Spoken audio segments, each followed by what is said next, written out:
अभ्यासक्रमाची या अभ्यासक्रमाची थोडीशी पार्श्वभूमी तुमच्यासमोर मी मांडतो की हा अभ्यासक्रम आज उद्घाटनीय सत्र आपलं सुरू होत आहे आणि या उद्घाटनीय सत्रामध्ये फक्त उद्घाटन होणार आहे, पण यानंतर 2 व्हिडिओज आपल्याला टाकला होती. एकूण हा अभ्यासक्रम 4 तारखेपासून म्हणजे आजपासून तर 14 तारखेपर्यंत म्हणजे 10 दिवस हा कंटिन्यू चालेल. या अभ्यासक्रमाचा सिलेबस तुम्हा सर्व विद्यार्थ्यांच्या ग्रुपवर टाकलेला आहे आणि तो तुम्हाला अगोदर माहीत झालेला आहे.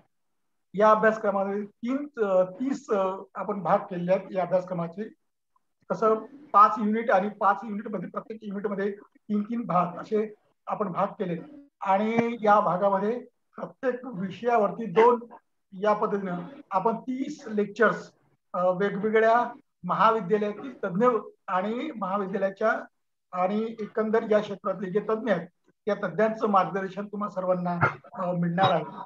यासाठी आपण तुम्हा सर्वांच्या या ग्रुपवरती युट्यूबची लिंक टाकू आणि या ग्रुपमधून तो व्हिडिओ असेल, हा व्हिडिओ तुम्हाला पाहायचा आहे. या माध्यमातून या अभ्यासक्रमाची माहिती तुमच्यापर्यंत पोहोचेल आणि यानंतर 14 तारखेला ज्या वेळेला हा अभ्यासक्रम संपेल त्यावेळेला या अभ्यासक्रमावरती या 30 एपिसोड वरती एक प्रश्नावली तुम्हाला टाकल्या जाईल गुगल फॉर्म मध्ये आणि या प्रश्नावलीमध्ये ज्या स्पीकरनी जे भाषण दिलेलं आहे ह्या भाषणाचे कंटेंट्स किंवा त्याच्या संदर्भामधली प्रश्न असतील आणि या प्रश्नाचे उत्तर तुम्हाला द्यायचे आहे. या प्रश्नाची उत्तर 40 प्रश्न ज्याचे बरोबर येतील तो विद्यार्थी पास झाला असं समजलं जाईल आणि त्यामुळे मला ती परीक्षा पास केल्याच्या नंतर तुम्हाला प्रमाणपत्र मिळेल. म्हणजे तुम्हाला हा जो अभ्यासक्रम आहे हा अभ्यासक्रमामध्ये तुम्ही विद्यार्थी म्हणून सहभागी झालेले आहेत आणि त्यामुळे तुम्हाला या साऱ्या शिक्षकांचे म्हणजे जे वक्ते असतील या वक्त्यांचे या शिक्षकांचे या मार्गदर्शकांचे मार्गदर्शन तुम्हाला घरी मिळत असेल तरीही ते तुम्हाला कॉन्शियसली तुम्हाला ते अभ्यासावं लागेल, पाहावं लागेल आणि त्याच्यावर परीक्षा तुम्हाला द्यावं लागेल. आणि त्यामुळे आपण या अभ्यासक्रमात हे करत असताना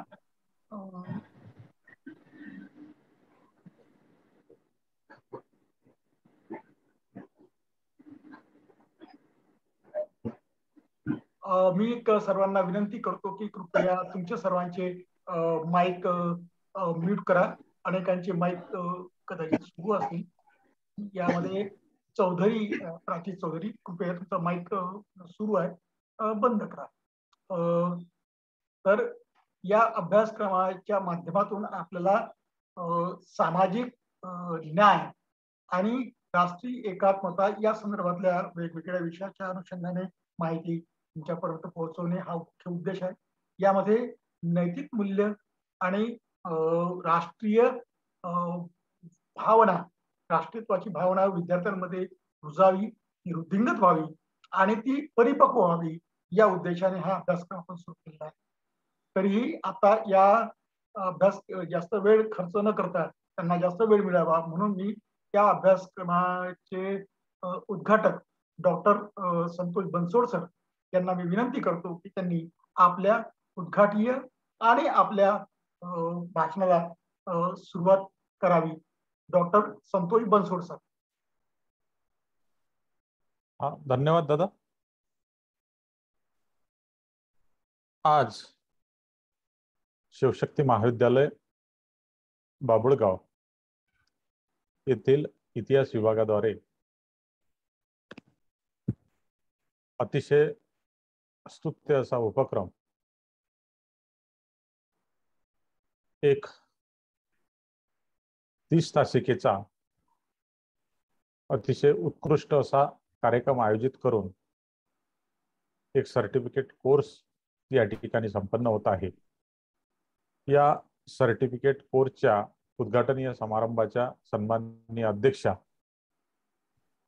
महाविद्यालयाची धुरा ज्यांच्या खांद्यावर संस्थेने अतिशय सन्मानाने दिलेली आहे आणि ज्या अतिशय समर्थपणे या ठिकाणी पेलत आहेत, ज्या अर्थशास्त्राच्या गाड्या अभ्यासक आहेत, राष्ट्रीय सेवा योजनेमध्ये ज्यांनी उत्कृष्ट असं कार्य केलेले आहे आमच्या मार्गदर्शिका प्राचार्य डॉक्टर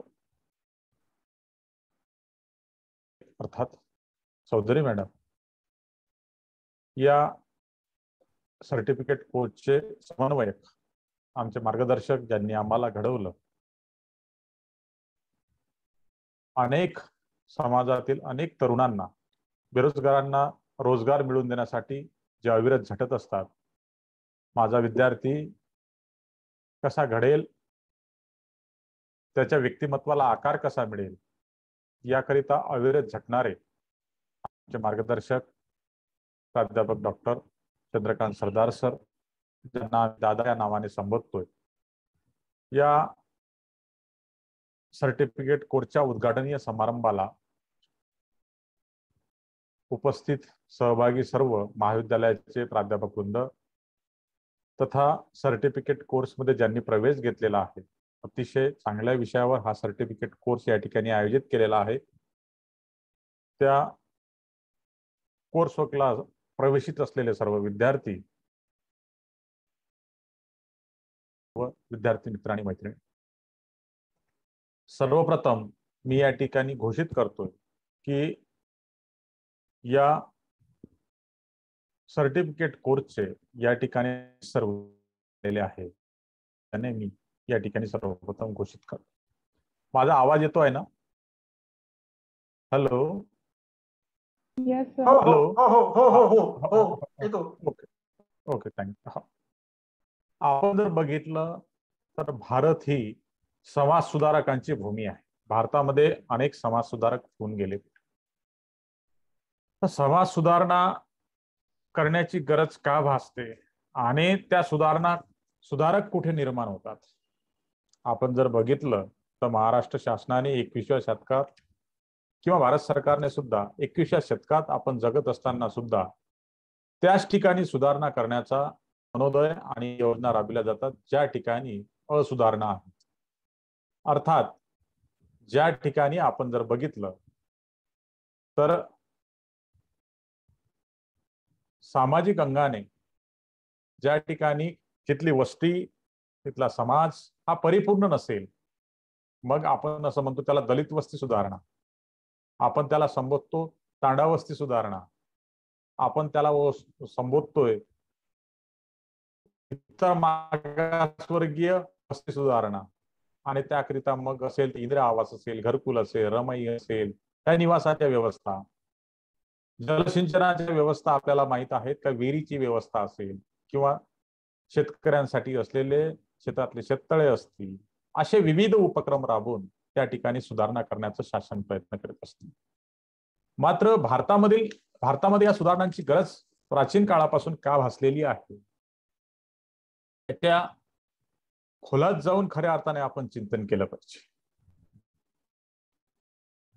तेव्हाच आपल्याला या समाज सुधारकांच्या कार्याचं महत्व, या समाज सुधारकांनी समाजाला न्याय देण्यासाठी जे अविरतपणे अहोरात्र परिश्रम केले, आणि म्हणून आज भारतामध्ये समाज परिवर्तन होऊन एक चांगला समाज उभा होऊ शकला. त्यामध्ये विशेषतः ज्या महाराष्ट्राला आपण फुलेशाहू आंबेडकरांचा महाराष्ट्र म्हणतो, जो आधुनिक महाराष्ट्र या ठिकाणी आपल्याला सर्वांच्या समोर अतिशय दिमाखात उभा दिसतो. संपूर्ण भारतामध्ये जो पुरोगामी प्रांत असेल, राज्य असेल, तर ते महाराष्ट्र आहे. याचं मुख्य कारण असेल की याचं मुख्य कारण म्हणजे महाराष्ट्रामध्ये होऊन गेलेले समाज सुधारक आहे.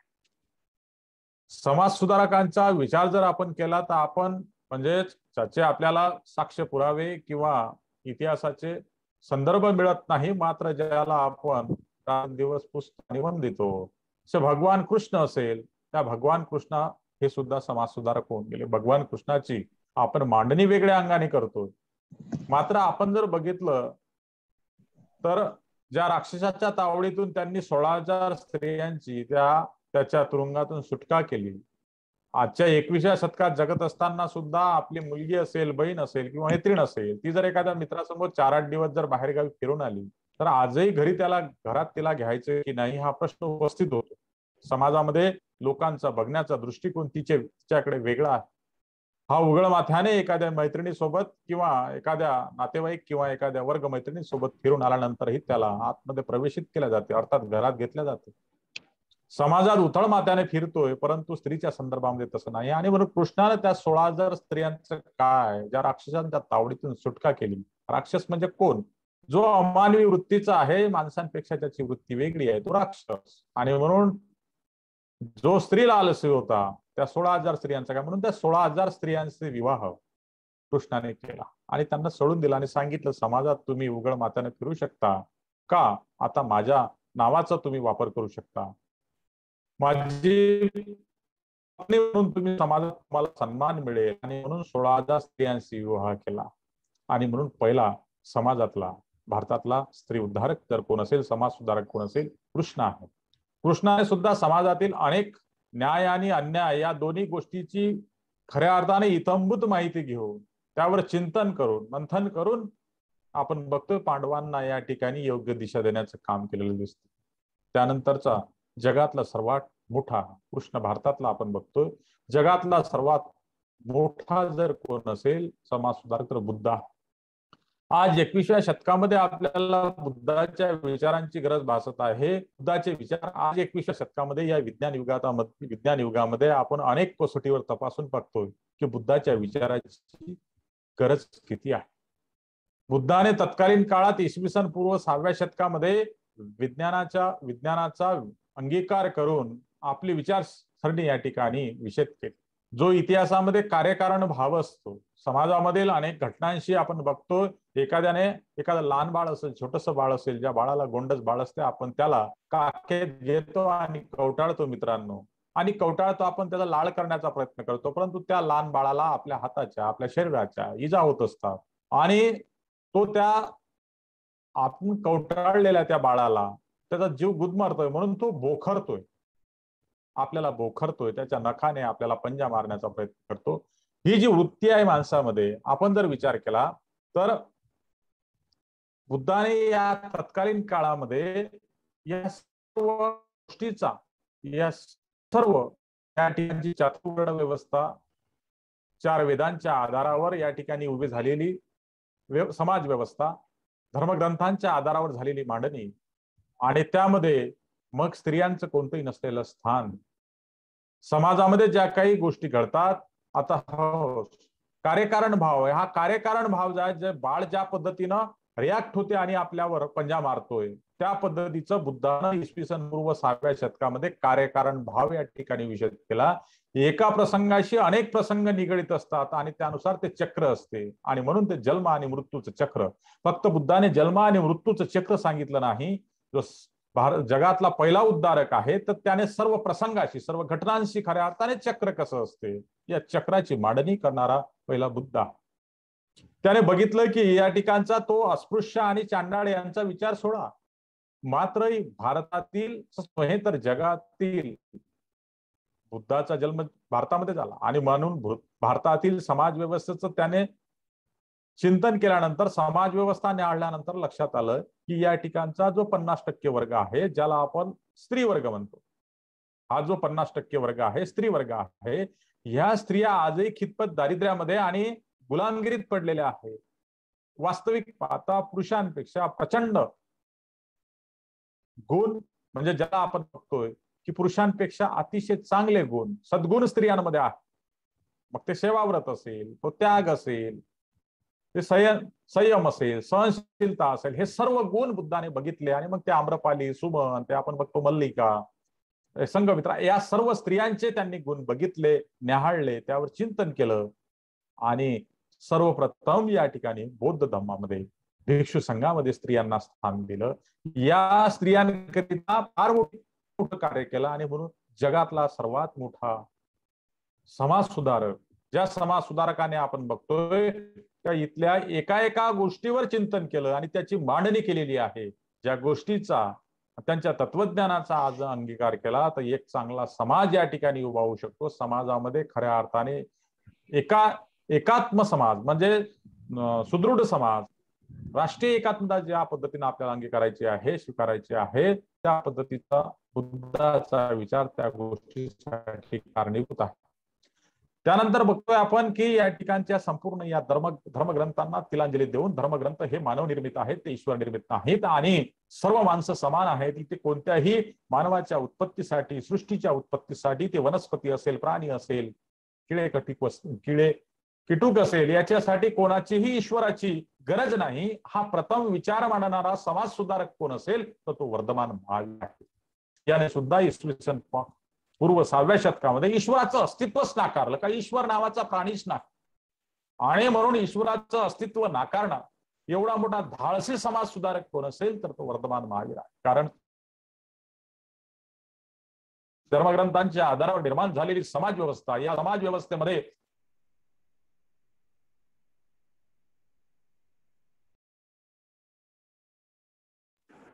आस्वाद घ्यायचा असेल, कोणत्याही गोष्टीचा आस्वाद घ्यायचा असेल तर कोणतीही बाब ही ईश्वराशिवाय होत नाही. या सर्व घटकांशी कारणीभूत कोण आहे तर ईश्वर आहे. अशा पद्धतीची समाज व्यवस्था, अशा पद्धतीचा विचार प्रचलित आणि दृढ असताना त्या विरोधामध्ये बंड करून ईश्वराचं अस्तित्व नाकारणारा महान सुधारक म्हणजे वर्धमान महावीर आहे. आपण बघतो त्यानंतर आपण बघतोय की चार्वाकाने सुद्धा याच पद्धतीनं मांडणी केली. या फळीमध्येच आपण बघतोय की महात्मा बसवेश्वराने सुद्धा तीच मांडणी केली. आज ज्यांची जयंती आहे श्री चक्रधर स्वामी, या चक्रधर स्वामीने सुद्धा 12व्या शतकामध्ये या ठिकाणी आपण बघतोय का इथली जी जाती व्यवस्था होती, इथली जी वर्ण व्यवस्था होती, या वर्ण व्यवस्थेला, जाती व्यवस्थेला भारतामध्ये तळा देण्याचं काम केलं असेल. इसवी सन पूर्व 6व्या शतकामध्ये होऊन गेलेले महावीर बुद्ध सोडा, परंतु इसवी सनाच्या 12व्या शतकापासून चक्रधर स्वामीने ज्या पद्धतीने या ठिकाणी मांडणी केली आणि म्हणून आजही जर आपण जर बघितलं तर मानभाव पंथामध्ये कोणताही जातीभेद नाही. मानभाव पंथामध्ये आपण बघतो का अनेक सर्वच जाती धर्माचे लोक मानभाव पंथामध्ये आहेत, तो त्यांचा पंथ आहे. आणि म्हणून मोठ्या संख्येने या हिंदू धर्मामध्ये या धर्मग्रंथांच्या आधारावर जे निर्माण झालेली वर्ण व्यवस्था होती, जाती व्यवस्था होती, या जाती व्यवस्थेला कंटाळलेला जो वर्ग होता, त्रस्त झालेला जो स्त्रियांचा वर्ग होता, या सर्व घटकांनी मानभाव पंथाला जवळ केलं. आणि म्हणून या सर्व जे काही शोषित घटक आहेत, जे खऱ्या अर्थाने गुलामीत आहेत, जे धार्मिक आणि सामाजिक गुलामीमध्ये मानवनिर्मित गुलामी अवस्थेमध्ये आहेत, अशा पद्धतीची जी व्यवस्था होती, या व्यवस्थेला धाडसी तळा देण्याचं काम कोण केलं असेल तर ते चक्रधर स्वामींनी केलं. आणि म्हणून या चक्रधर स्वामी सुद्धा एक महान होऊन गेले. त्याच काळामध्ये संत कबीरांचं सुद्धा आपल्याला माहित आहे का संत कबीर सुद्धा एक महान सुधारक होऊन गेले, ज्यांचे दोहे अतिशय प्रसिद्ध आहेत. आपण इतिहासाचे विद्यार्थी असाल तर आपल्याला माहित आहे, ज्ञात आहे का संत कबीर स्पष्टपणे म्हणायचे, मूर्तिपूजेचं खंडन करताना मांडायचे की पत्थरी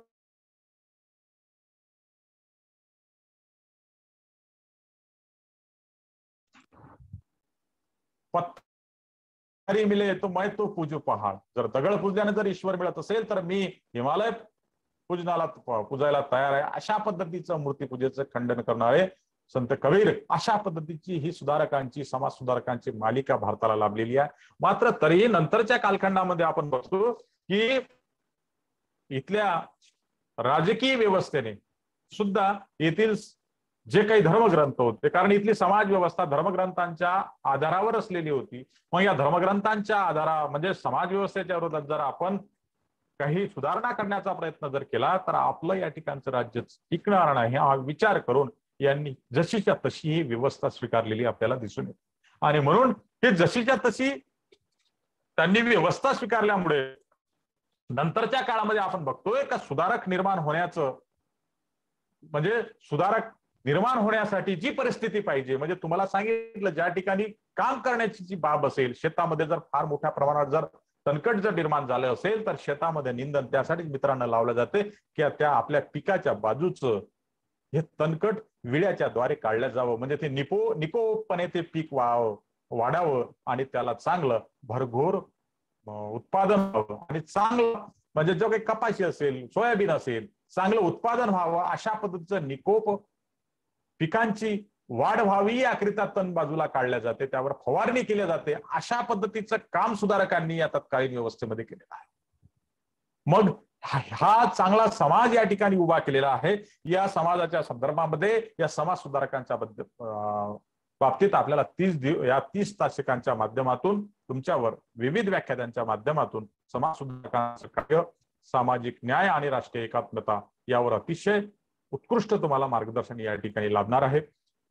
चांगले नामांकित वक्ते सन्माननीय चंद्रकांत दादा सरदार यांनी या ठिकाणी निमंत्रित केलेले आहेत, त्याचा सर्वांना तुम्हाला लाभ मिळणार आहे.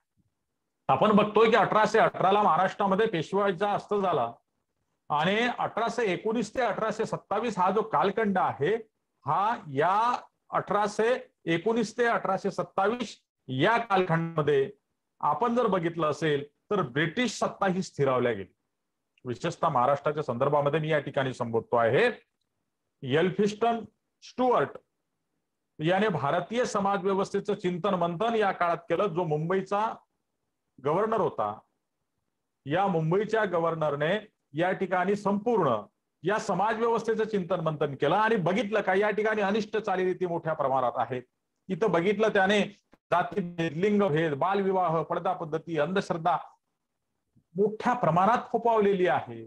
मग या फोपावलेल्या समाजामध्ये जर आपल्याला जर अनेक काळ शासन करायचं असेल तर इथल्या समाज व्यवस्थेचं आणि इथल्या लोकांच्या चालीरीतीचं, रूढी परंपरेचं आपण चिंतन करणे, अभ्यास करणं गरजेचं आहे. जोपर्यंत आपण ते समजून घेणार नाही तोपर्यंत आपल्याला या ठिकाणी कार्य करता येणार नाही. कारण आपण बघतोय का आजही जर समाजामध्ये एखाद्या मूर्तीवर एखादा कावळा जर बसला असेल आणि त्यानं त्या कावळ्यानं नकळतपणे त्या ठिकाणी घाण टाकली असेल तर कोणी काही म्हणणार नाही, ते पुसणार नाही, त्याला पाण्यानं स्वच्छ धुणार नाही. मात्र एखादा व्यक्ती त्या आडोशाला त्या मूर्तीच्या गेला असेल आणि तो आडोशाला गेल्यानंतर त्या ठिकाणी पाऊस येत असेल आणि त्याचा आश्रय त्याने घेतला आणि त्या ठिकाणी जर त्यानं आराम करण्याचा प्रयत्न केला तर अनेक तो वेगळ्या समाजाचा असेल तर समाजामधील एखादा म्हातारा जो 90 वर्षाचा असेल, खाटेवर पडलेला असेल तर तो खाटेवर पडलेला म्हातारा सुद्धा आमचा धर्म बुडतोय म्हणून त्या ठिकाणचा काठीचा आधार घेऊन उठून त्याच्या अंगावर धावल्याशिवाय राहणार नाही. हे 21व्या शतकातलं चित्र आहे. मग या काळामधलं चित्र काय असेल, या सर्व गोष्टीचं चिंतन या एल्फिस्टनने केलं आणि त्यानं म्हणून 1820 मध्ये एक त्यानं समिती स्थापन केली. या समितीने आपण बघतोय की आपला अहवाल सादर केला आणि त्यानुसार बॉम्बे रेग्युलेशन ऍक्ट 1 जानेवारी 1827 ला बॉम्बे रेग्युलेशन ऍक्टची निर्मिती करण्यात आली आणि या बॉम्बे रेग्युलेशन ऍक्ट नुसार ज्या काही महाराष्ट्रातल्या ज्या काही चालीरीती असेल, अनिष्ट चालीरीती असेल, ज्यामध्ये बालविवाह आहे, अंधश्रद्धा आहे, आपण बघतोय पडदा पद्धती आहे, सतीप्रथा आहे, ह्या सर्व बाबींवर नियंत्रण मिळवण्यासाठी या 1 जानेवारी 1827च्या बॉम्बे रेग्युलेशन ऍक्ट नुसार मुंबई प्रांतामध्ये प्रयत्न सुरू झाले. याचं सर्वस्वी श्रेय जर बघितलं असेल तर आपण एल्फिस्टनला दिलं पाहिजे. ब्रिटिशांना ह्या गोष्टी ज्ञात नव्हत्या. ब्रिटिशांनी कधीही आपल्या देशामध्ये या ठिकाणी काही माणसाची सुद्धा वर्गवारी असते, माणसामध्ये सुद्धा जाती असतात, त्यामध्ये स्त्री आणि पुरुष दोघेही एकच घटक असताना त्यांच्यामध्ये सुद्धा ही स्त्रियांना गुलामीत आणि त्यांच्यात दास्यत्व लादलेलं असते. हा विचार या ब्रिटिशांनी भारतात प्रथमतःच बघितला. का इथं आजही लोक धर्मग्रंथांना पुजतात, ज्या ईश्वराचं अस्तित्व नाही त्या ईश्वराची मूर्ती या ठिकाणी पुजतात. त्या ठिकाणी जर कोणतीही महामारी आली असेल, रोग असेल, महापूर आलेला असेल, दुष्काळ पडलेला असेल, याचं सर्वस्वी आपण जर बघतोय की त्याकरिता म्हणजे साखळं टाकण्याचं काम, ईश्वरासमोर आपलं साखळं टाकण्याचं काम, मागण्या घालण्याचं काम इथला मानव करतो. हे ब्रिटिशांनी प्रथमतःच बघितलं का असाही मानव असू शकतो. आणि म्हणून इतक्या मोठ्या अंधश्रद्धेमध्ये असलेल्या या समाजावर आपल्याला शेकडो वर्ष शासन करता येईल याची धारणा या लोकांची झाली होती. आणि म्हणून त्याकरिता त्यांनी हे संशोधन समिती स्थापन करून तो अहवाल मागून घेतला होता. आणि म्हणून मग त्यानं बघितलं की आपल्याला या ठिकाणी जरी ब्रिटिशांचे ध्येय धोरण वेगळे असतील मित्रांनो, ब्रिटिशांचे ध्येय धोरण भारतामध्ये त्यांना कर्मचारी वर्गाची गरज होती. 31 डिसेंबर 1600 स्थापन झालेल्या ईस्ट इंडिया कंपनीचा वर्गसमूह फक्त 100 होता. आणि मग एवढ्या मोठ्या भारतावर शासन करायचं असेल तर अनेक देशांवर ब्रिटिशांचं शासन असल्यामुळे इंग्लंड मधली किती जनता या ठिकाणी आणता येईल, किती लोक आणता येतील, म्हणून इथला कर्मचारी प्रशासकीय वर्ग भारतामधूनच त्याला इंग्रजीचं शिक्षण देऊन उभा करावा याकरिता 1821 पुण्यामध्ये संस्कृत कॉलेज सुरू केलं. आता संस्कृत कॉलेज का सुरू केलं, त्याला सुद्धा सर्वप्रथम संस्कृतचं नॉलेज घ्यावं लागलं, ज्ञान घ्यावं लागलं, शिकावी लागली. कारण भारतामध्ये शिक्षणाचं माध्यम संस्कृत होतं आणि संस्कृत शिकण्याची मक्तेदारी एका विशिष्ट वर्गसमूहाकडे होती. आणि म्हणून मग या ठिकाणी जर आपल्याला कॉलेज सुरू करायचं असेल, महाविद्यालय सुरू करायचं असेल, उच्च शिक्षण द्यायचं असेल ते संस्कृतमध्ये देता येईल. कारण संस्कृत शिकल्याशिवाय दुसरा वर्गसमूह या ठिकाणी नव्हता. म्हणून संस्कृत कॉलेज 1821 ला आपण बघतोय का पुणे या ठिकाणी सुरू केलं. 1822ला त्याने बॉम्बे नेटिव्ह एज्युकेशन सोसायटीची स्थापना केली आणि बॉम्बेमध्ये मोठ्या प्रमाणावर शिक्षणाला सुरुवात केली, कारण मुंबई हे मोठं शहर होतं आणि त्या ठिकाणी ह्या सुधारणा होत असताना आपण बघतोय की नंतर मग लॉर्ड मॅकेलेचा आहे, वुडचा खलिता आहे आणि या ठिकाणी इंग्रजी शिक्षण मोठ्या प्रमाणात सुरू झालं. आता हे इंग्रजी शिक्षण सुरू झालं आणि मग इंग्रजी शिक्षण कोण घ्यायला घेत होतं? जे काही संस्कृत शिकलेले होते, ज्यांच्याकडे शिक्षणाची मक्तेदारी होती. म्हणजे आपण बघतोय की महात्मा ज्योतिबा फुले यांनी जोपर्यंत या इथल्या म्हणजे ज्यांच्या मक्तेदारीला आव्हान देऊन या ठिकाणी बहुजनांसाठी शिक्षणाची, स्त्रियांसाठी शिक्षणाची सुरुवात केली, तोपर्यंत भारतामध्ये ब्राह्मणांव्यतिरिक्त इतरांना शिक्षण घेता येत नव्हतं आणि म्हणून मग हे शिक्षण घेता येत नव्हतं. तर या ब्राह्मणांमधला जो काही वर्ग समूह होता, जो शिक्षित तरुण वर्ग होता, या शिक्षित तरुण वर्गाने इंग्रजीचं शिक्षण घेणं सुरू केलं. मग इंग्रजीचं शिक्षण सुरू घेत असताना त्यांनी पाश्चात्य संपूर्ण या साहित्याचं अध्ययन केलं, तिथल्या संस्कृतीचं अध्ययन केलं, तिथले रूढी, रीती, परंपरा, तिथल्या साहित्याचं वाचन केलं आणि मग त्यांच्या लक्षात आलं की आपण मोठ्या प्रमाणामध्ये अंधश्रद्धेमध्ये गुरफटलेलो आहोत. आपल्या इथे धर्मग्रंथांच्या आधारावर उभी झालेली ही जी व्यवस्था आहे, ही समाज व्यवस्था आहे, अतिशय चुकीची आहे. हा विचार जेव्हा या शिक्षित ब्राह्मण तरुणांना पटला आणि म्हणून मग या शिक्षित ब्राह्मण तरुणांमध्ये मोठ्या प्रमाणात आपण बघतोय की समाज सुधारक उभे. मग या समाज सुधारकांमध्ये आपण सर्वप्रथम जर बघितलं असेल तर तुम्हाला कोण दिसत आहेत? ते राजा राममोहन राय दिसतात. ज्या राजा राममोहन रायांना आपण बघतोय की राजा राममोहन रायांनी यांनी सर्वप्रथम सतीच्या चालीच्या संदर्भामध्ये मोठं काम केलेलं दिसून येते, ज्यांचं कार्य फार मोठ्या प्रमाणात घडलेलं आहे. तुम्हाला सर्वांना माहित आहे की राजा राममोहन रायांनी लॉर्ड बेंटिंगला मोठी मदत केली, ज्यांनी एकेश्वरवादाचा सर्वप्रथम उल्लेख केला, मूर्तीपूजेचं खंडन केलं. वास्तविक पाहता भारतामध्ये असंख्य देवी देवतांना पूजण्यासाठी मूर्त्या तयार होत असतात. ज्या पद्धतीचा आता अलीकडच्या काळात हा गौरी गणपतीचा पिरियड आलेला आहे, मोठ्या प्रमाणात लाखो मूर्त्या तयार होतात, आपण त्याला पूजत असतो. तर या मूर्ती पूजेचं खंडन करणारा भारतातला पहिला सुधारक कोण असेल, ज्याला समाज सुधारण्याचा अग्रदूत म्हणतो, ते राजा राममोहन राय, ज्यांनी आपण बघतोय की 1827ला ब्राह्मो समाजाची स्थापना त्यांनी 1828ला ब्राह्मो समाजाची स्थापना केली आणि सतीच्या पद्धतीला बंद करणं. मग नंतरच्या काळामध्ये 1867ला मुंबईमध्ये रानडे आहेत, भांडारकर आहेत, डॉक्टर आत्माराम पांडुरंग आहेत, त्यांनी प्रार्थना समाजाची स्थापना केली, ज्यांच्या समाजाने खऱ्या अर्थाने इथल्या समाज सुधारणे, ज्यांना आपण समाज क्रांतीचे प्रणेते म्हणतो, त्या महात्मा फुलेंनी 24 सप्टेंबर 1873ला जेव्हा सत्यशोधक समाजाची स्थापना केली, त्याच्यानंतर 1875ला आपण बघतो का वेदांकडे परत चला, कारण वेदांमध्ये अनिष्ट ज्या बाबी आहेत बाहेर काढल्यानंतर वेद चांगले शास्त्र शुद्ध. हॅलो हॅलो हॅलो, आवाज येतो ना? 2 मिनिटाच्या नंतर ही लिंक बंद होईल, पुन्हा आपल्याला व्यवस्थित करू शकतो. हे 2 मिनिटात मुंबई लिंक बंद होईल आणि पुन्हाच आपल्याला याच लिंकवर जॉईन व्हायचं आहे. ठीक आहे, कंटिन्यू. मुंबई या ठिकाणी त्यांनी आर्य समाजाची स्थापना केली. नंतर बघतोय आपण की 1819 ते 1827 ज्या कालखंडामध्ये ब्रिटिशांची सत्ता स्थिरावली होती, याच काळामध्ये घडलेले आपण बघतोय की ज्यांनी शिकागो या ठिकाणी मोठ्या प्रमाणावर व्याख्यान दिलं, ते स्वामी विवेकानंद यांनी रामकृष्ण मिशनची स्थापना केली. हा संपूर्ण या वर्ग समूहाने, या समाजांनी या ठिकाणच्या अनिष्ट चालीरीती, रूढी, परंपरांना बाद करण्याचा प्रयत्न केला आणि एक निकोप समाज, खऱ्या अर्थाने शास्त्रशुद्ध समाज, ज्या समाजाची मांडणी व्यवस्थित असेल अशा पद्धतीचा प्रयत्न भारतामध्ये केला. या संपूर्ण समाज व्यवस्थेला खऱ्या अर्थाने या समाज सुधारकांच्या कार्याला वेगळ्या पद्धतीने मांडण्याचं काम आणि अतिशय धाडसी काम. म्हणजे विचार करा, तत्कालीन काळामध्ये जर बुद्ध म्हणत असेल की स्त्री ही गुलाम नाही आणि कोणत्याही व्यक्तीच्या संदर्भामध्ये, निर्मितीमध्ये ईश्वराचं कोणतंही स्थान नाही, ज्याला कोणतंही आपण श्रेय देऊ नये, अशा पद्धतीची मांडणी करणारा कोण असेल, चक्रधर स्वामी, आपला वर्धमान महावीर असेल, तर हे तत्कालीन काळातले किती मोठं धाडसी पाऊल असेल. म्हणजे ज्या काळामध्ये झाडाचं पान सुद्धा ईश्वराच्या आदेशाशिवाय हलत नाही, आज 21व्या शतकामध्ये काळी मांजर आडवी गेल्यानंतरही चार पाऊल मागे येणारे, पाऊल थबकणारे, पाय थबकणारा समूह या ठिकाणी आहे. आपण इसवी सन पूर्व 6व्या शतकातला इतिहास बघतोय, 2700 वर्षापूर्वीचा कालखंड बघतो. काय चित्र असेल मित्रांनो.